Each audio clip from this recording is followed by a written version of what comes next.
Kaduna State Governor Nasir El-Rufai has warned that bandits could take advantage of the transition period to launch bloody attacks in the country. El-Rufai has appealed for an escalation of security operations over 39 days remaining till the end of the tenure of the current administration and also beyond, so that the change of baton at the federal level does not result in a dangerous law that criminal outlaws can exploit. Malam Nasir El-Rufai, governor of Kaduna State, spoke at the presentation of the state's 2022 annual security report and first quarter 2023 security report held at Sir Kashim Ibrahim House, Kaduna, on Wednesday. The reviewed 2022 annual and first quarter 2023 security reports indicated that 1,266 and 4,973 persons were killed and kidnapped, respectively, in 15 months. President Buhari's tenure will end in less than 40 days. However, there have been increased attacks by suspected terrorists and bandits in Benue, Zamfara and Niger states since after the general elections. In the past weeks, no fewer than 75 persons, including internally displaced persons, have been murdered in different communities by armed headsmen in Benue State and also in southern Kaduna. In the spate, of course, of killings has doubled. Joining us is Onyekachi Adekoya. He's a security analyst, CEO PR24 Risk Management Consulting, and a member of the Nigerian Institute of Industrial Security. Thanks for joining us, Mr. Adekoya. Thank you for having me, and good morning to the viewers.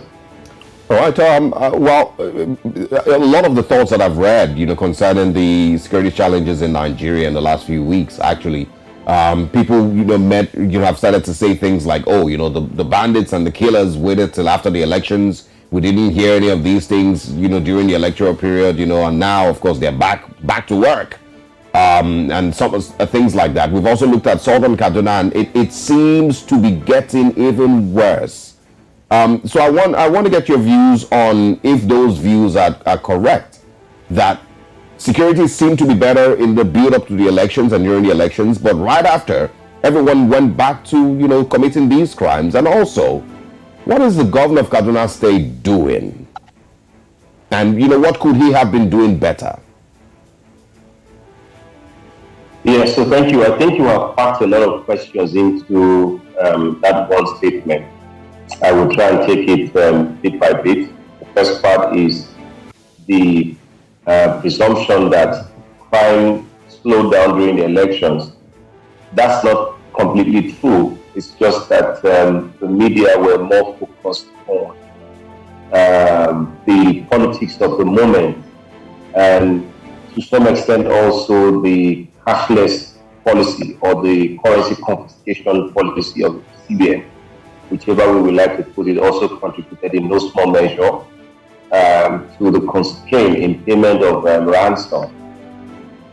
Also remember that there was serious cash crunch, which really was not a respect of persons, whether private, public, government, or parastatals. And there was also a scarcity of fuel. So a number of factors contributed to the seeming slowdown in the numbers, but the activities were still going on. Boko Haram did not take a break for once, neither did the bandits in the northwest. Some of the cases were underreported. Some of them people have taken as part of destiny. Some people go to the police, and the police just tell you, look, you may just have to engage one way or the other. So some of these things have become almost like part of everyday normal life in the northwest, in extreme areas of the northeast, and now begin to pick up in the north central. So that's on the one hand. So a number of factors contributed to some of the underreported, which occurred during the period of politicking and the elections. Now, the other part as to what the Kaduna State governor could have done, I think he's doing the best that he can do based on the constraints set before him by the Nigerian Constitution. Remember, he's only a chief security officer only on paper. And so the best he can do through the Commission or Ministry of Internal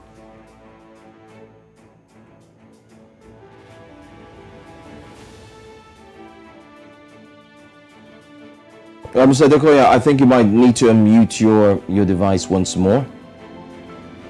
To help out a bit, because if you don't have so much hype and so much reportage on these incidents, it doesn't mean that the people who are affected don't matter, but it also means that you deny these people the currency, because all the media hype is what they need to show to their sponsors and the people that would also show them some patronage, that they are gaining traction and they are being recognized. Because we must bear in mind that the number of actors within this space is identified. So in terms of what the governor could have done, he doesn't have state police.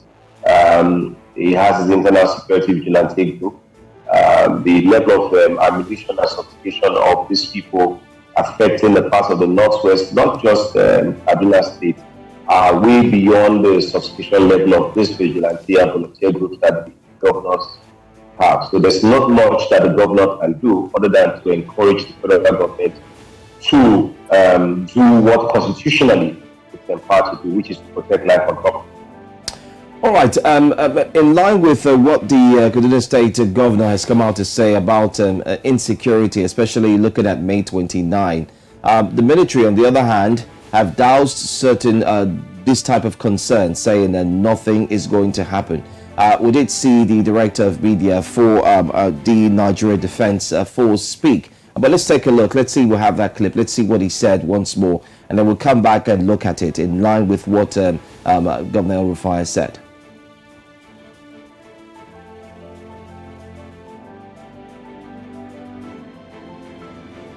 We have that clip ready yet. All right. Let me quickly drop the question to you now. Looking at what the military has said, all right, just take a look. Especially these people are making to put the Nigerians on their edge. There's no cause for alarm. Everything is under control. We are not resting on our oars to ensure that peace and security is sustained in this country.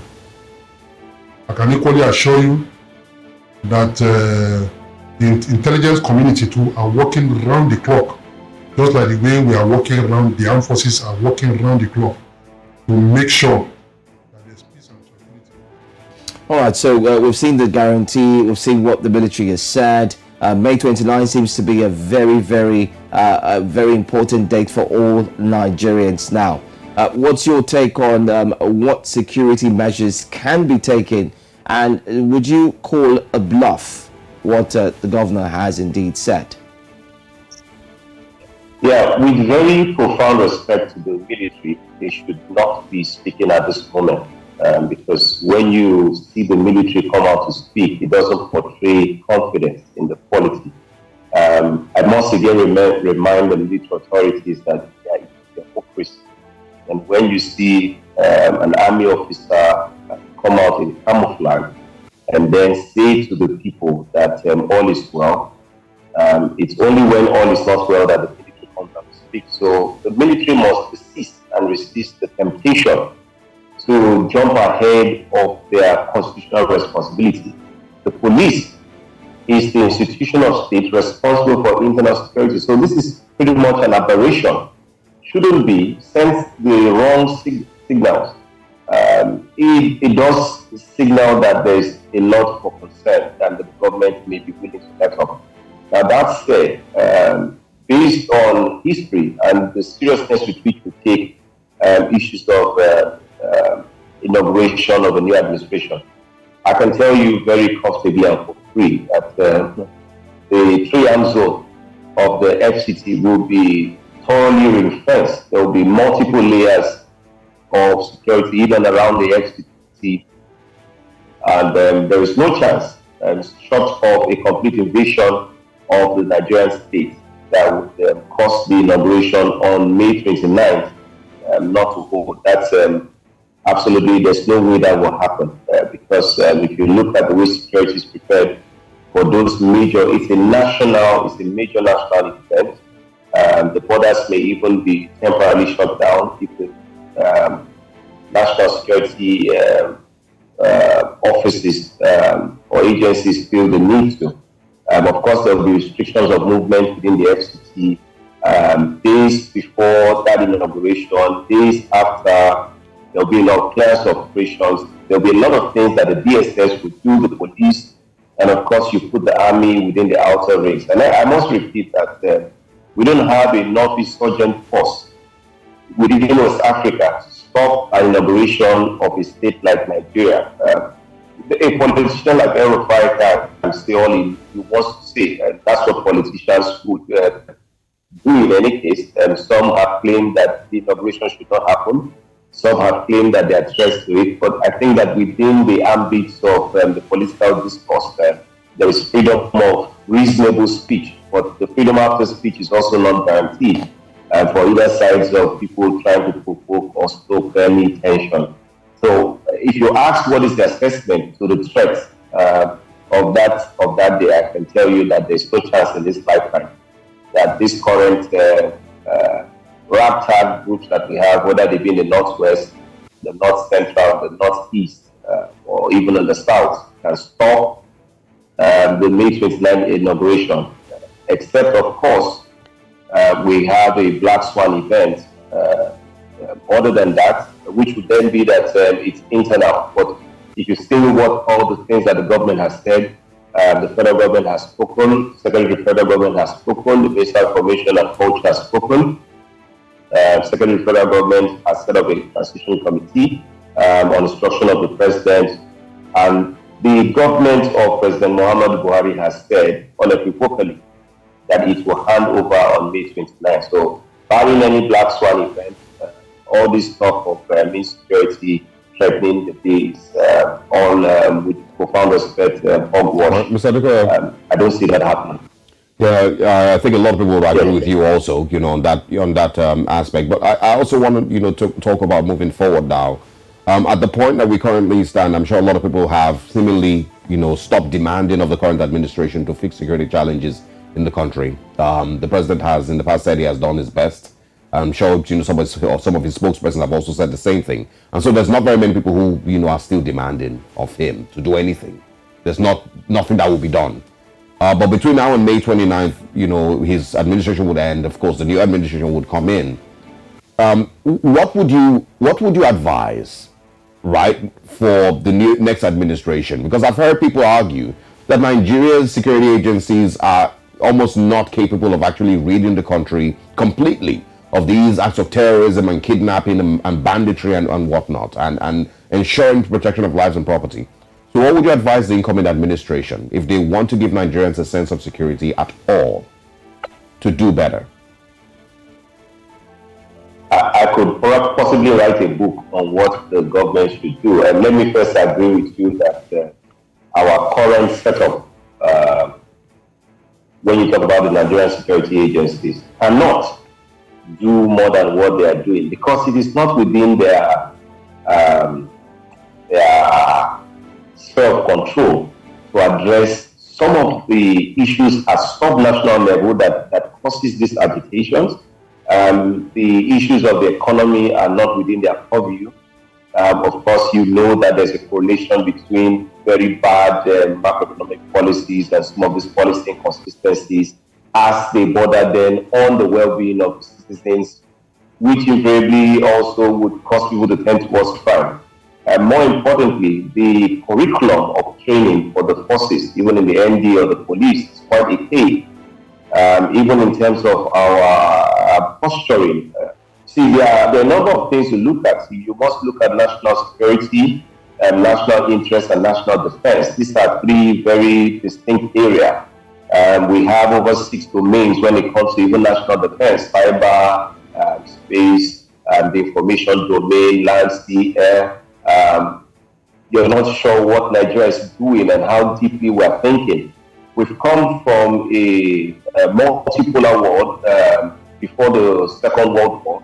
We entered the phase of a bipolar world, at which time Nigeria decided to adopt a non-alignment foreign policy posture, where we've experienced from 1991 to late 2022-21 a unipolar liberal democracy world powered by the US. We still maintained our non-alignment policy posture. We are now entering a multipolar world. We are not sure what Nigeria's foreign policy posture is. And some of the issues we have are as a result of destabilizing foreign interests within the Sahel. And so you have to look at issues of national security and national interest from a very broad perspective. And which is why we are calling that we should stop this habit of having a retired military officer become the national security advisor to the president. It's completely beyond the remit of just the military. You must deal with issues of national interest, national security, national defense from a policy-first perspective. So as long as we continue to behave like carpenters, every problem we have in Nigeria would, you need a hammer or a sledgehammer. So there's no soft power projection. When we even talk about even reintegrating the insurgent groups back into the society, resettling them, even you look at the Niger Delta policy towards the militants, our security culture and understanding is very poor. So you see a lot of them speak at cross purposes, even negating the issue of national defense and what should be our national interest. So we need to go away from this sledgehammer approach to security. We must have a policy-driven approach to security, and this will take us another 10 years, because even within the issue of national security and national interest and national defense, we must be able to project force in West Africa, towards Africa, to address some of the issues in the Sahel and the African continent as they begin to fall down. Look at Sudan. Okay, what borders Nigeria and Sudan is just a country. So there are a number of issues that can affect us at home. We may need to also have our own type, our own doctrine. So you see, there are a number of issues that are above the forte of the current setup that we have when it comes to national security. It will take not less than 10 to 20 years to fix correctly our problems. So I wish this new administration all the best. So very encouraging, and basically can be simply said to be, can be interpreted as, good luck, Nigerians, stay safe. No, you asked the question. So Zadika, thank you so much. And of course, a happy Muslim holidays to you. Hope to speak with you again as quickly as possible.